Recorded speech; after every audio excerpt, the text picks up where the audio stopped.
what are some of the things you can do? You're two guys in a garage. You're two guys across campus, trying to make a name for yourselves. How do you define yourself? Where do you start? How do you, how do you figure out even what to define yourself as? Well, one thing that really matters is confidence.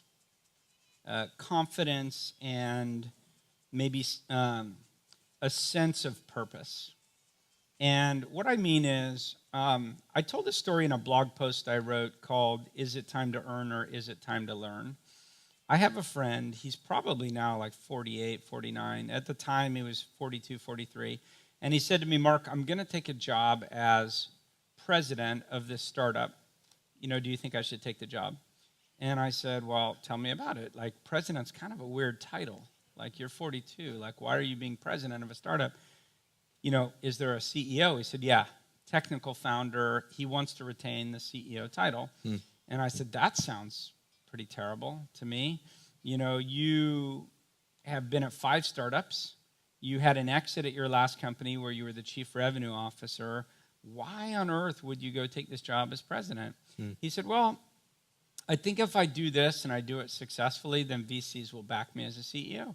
I'm like, "Dude, you're 42. Like, I got guys getting funded at 23. If you're not confident enough to get funded now, you're never going to be funded. Right. Like, just forget it." Like, by the way, it's no great failure to not be CEO. CEO is the most overrated job in the world. It's pretty terrible to be CEO. People just don't realize that until they do it. But I said, if you really think you want to do it, like, you need to be confident and tell people, "I'm CEO I'm the guy. material." I'm that guy. "I'm CEO material. Yeah. I'm CEO. I'm CEO. You know what? I'm CEO." And then people. Yes, you are. So I have a.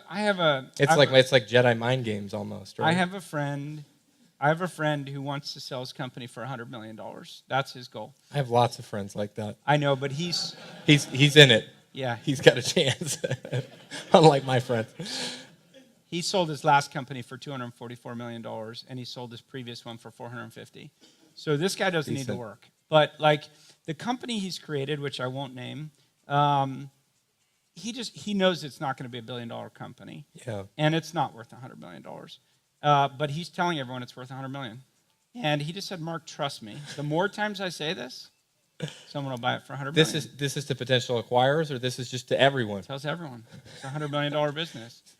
You have to be confident to pull that off, and you have to message it enough, and then everyone's like, "Well, I don't know. This is the $100 million business, right?" Like, I'm not joking. It's confidence matters, and a sense of purpose matters, and you don't have to start by saying you're a $100 million business, but if you're 2 people working at cross campus or working in Skokie on your project, it's, we're a startup company that has ambitions to do X, and we want to build a big company and, whatever, make our dent in the world, whatever your ambition is.